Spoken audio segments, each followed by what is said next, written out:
Hi, I'm Abin Ojha. I'm from Nepal. I came to this country in 2015 June. Currently, I'm working as an adjunct assistant professor at your college, the City University of New York. Today, I'm here with Anuz and Dipika in their podcast at the end of the day. Thank you so much, Abin, for this wonderful introduction. Thank you so much, Anuz. And talking more about Abin, you did your PhD in India, and again you came here and did your master's. Like, I don't understand this. Help us understand. When I came here in 2015, so after that, still I was thinking like I need to develop my career in academic line here also. So immediately what I thought or what I suggested, like there is a one way like you could teach in the school. So I processed for that one, and I work as a substitute teacher for Department of Education, and I taught 2 academic year in the Queen's schools.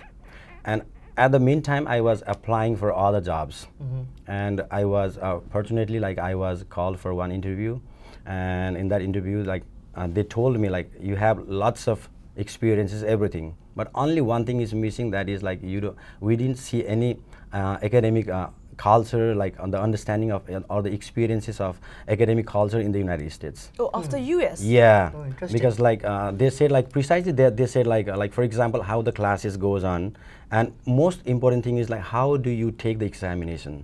Like probably like you are from Nepal, that means you might have a centralized examination system, so you may see the for the like the one exam at the end of the year, but we don't have these things. And they suggested me to go to the CUNY Professional Studies School and take like short courses of like 1 semester of 9 credit. Like and what I thought after that, if I have to go to school, that means why not I should take one academic degree. That means like if I have at least at the end of the year I would have one academic degree, right? So that counts. So I joined that one. Was there any kind of hesitation because you were in your academic career you were beyond master's degree? I didn't feel like that because what I did is like here like we don't have such types of rigid like a master's program here, because like most of my colleagues like they were the PhD scholar. So and the classes also like we can choose the classes. So what I did is like the classes what I don't know about the things. For example, I studied like urban public policy of the United States. Similarly, like the American social and cultural theories. Such types of classes like I choose so that which are really new. For example, I took one classes of sociology of New York City.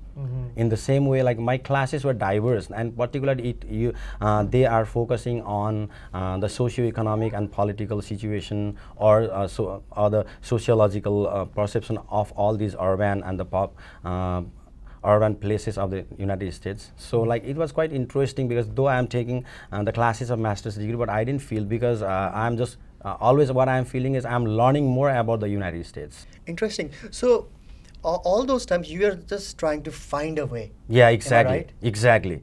Because always like what I'm thinking like I have to work in the academic line. So how could I go?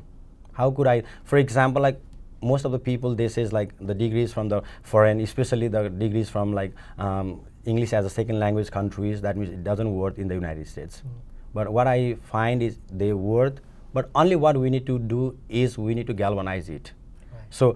So like why I went the classes again back here only to galvanize my degrees, because see like I have only the master's degree from the United States, but I got an appointment as an assistant professor. That means in the United States to get the appointment for the assistant professor you need to have a PhD. That means my degree counts. So what I did going to the college back, that means just I galvanized my degree.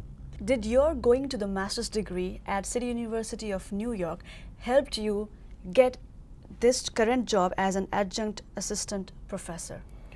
Literally, like I can say like it helped, but definitely it helps because what I found staying 3 years in this country, basically like when you apply for the job, at that time the hiring manager or the person who is recruiting you, that he is not looking at you, just he will see your resume, right? True. So resume does not say that the person like you can speak English or you have knowledges of the situation of the United States or how competent you are on that position. It does not speak that one, right?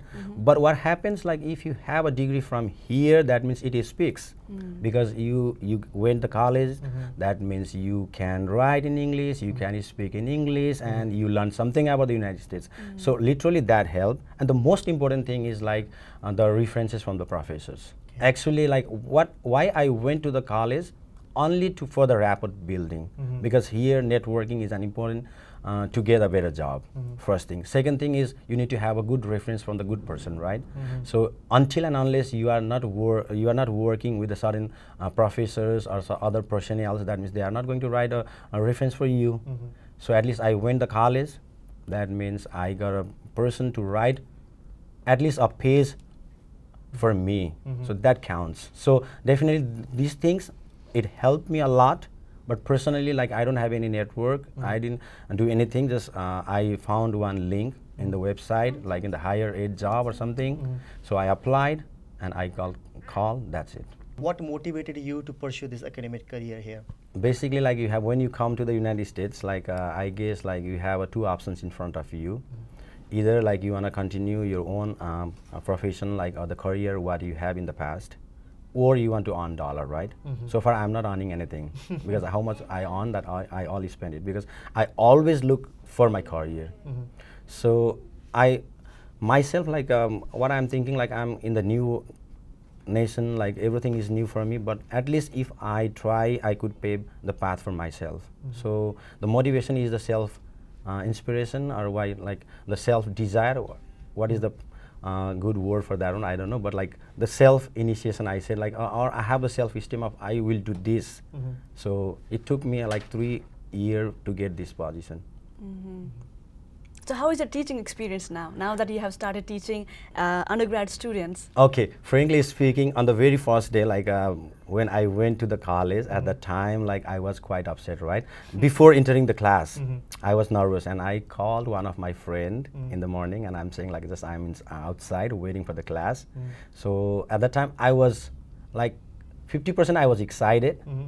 Because what is the dream I have now, I'm going to achieve with that one, right? Right. And the second thing is like either like how is the students and how is the environment, so how could I handle that one? But when I went inside the class, and when I took, like the class is really long, like 2 hours and 30 minutes, right?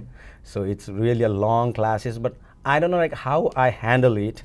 I did a great, and when I came out, like after that class, now my like confidence, it was boosted up, right? So I was super excited for the next class. Fortunately, I have 2 classes on the same day, that was Wednesday. So after first class, I was in the second class. Second class looks very huge, like I have 57 students in my class, the whole very huge classes. And that classes went well. So far, like I feel quite interesting, and the kids also, they are really enjoying me. So it's good to teach here. Really very easier than teaching back in Nepal. Really, yeah. So what is the difference in the way, what is the difference in the relationship between the teacher and students? Students of undergrad age, like students of the age who study undergrad back home in Nepal or India versus in the US. Yeah, it's totally different, yeah. Because like there, like teacher means like is everything, right? God. Yeah, God. Yeah. God, like better, like there is some distance between the teacher and the students. Right. And like when I was a student, I did the same thing. When I was a teacher, I did the same thing back there, right? But here, that's not going to happen here, because there is a friendly relation between the teacher and the students. Like they call you by your name, and like there is somehow different, but like I have already used to being that one, going to this school again, like time and again. So I was used to for that one. And the most interesting thing what I see, what I find here is the students, they are much more friendly. Whenever you ask the questions for them, that means you like there is a problem, like even like you couldn't ask for all the people, right? Because all the hands will be raised up. That's really interesting. So like we have 2 hours and 30 minutes class, but it goes really fast. And like till today, like I took so many classes, almost the semester is going to end. But till now, like what I planned, like I'll finish this much today, but really I have not ever finish that one because so many questions, so many like discussions. That means we will lost in the way. Right. So really interesting to teach here. It's really fun. Ah. So now we have heard your story, and we figured out how you found your way, you navigate a way to pursue the career you always wanted to pursue in America. Is there any advice you want to give out to the listeners of our podcast? If you want to develop your career in the academic line, that means come here, get your academic degrees, like evaluated credential evaluation. After that, at least go to the college like for 1 semester. Like we have lots of certificate degree programs or other professional studies programs. That means that going to the college doesn't mean that you are gaining the new degrees, only to galvanize the past academic career and like certificates or degrees. That means after that, slowly and gradually, like it comes. You find it. It's so easy. It's very like lots of opportunities are here. So, but only the time. For those who are interested to contact you and to learn more from you, are you comfortable sharing your email address? Yeah, sure. It's abinojha@gmail.com. Yeah, if you want to write to Abin, make sure you write at the end of the day in the subject title so that he knows where these emails are coming from. And we have to thank Arnik. Arnik stands for Andrew Roman New Immigrant Center for providing us this beautiful space to record the podcast. Arnik is actually here to help immigrants like us. Arnik is a free program of the English-speaking union that equips immigrants, refugees, and asylum seekers with language skills, cultural knowledge, and confidence to find personal as well as professional success in the United States. On that note, it's time to sign off. So keep following our podcast and we will catch you next week. Bye-bye. Bye-bye. Hey guys, a quick note. If you have a personal story that you think might be helpful to the newly arriving immigrants in the US, please contact us. We would love to feature you in our podcast. Go to our website podcast@theendoftheday.com and write to us by going to the feedback section. And by the way, if you love this podcast, you can support us with a small donation. Your help will enable us to continue producing more episodes. The link to support our podcast is in the description below.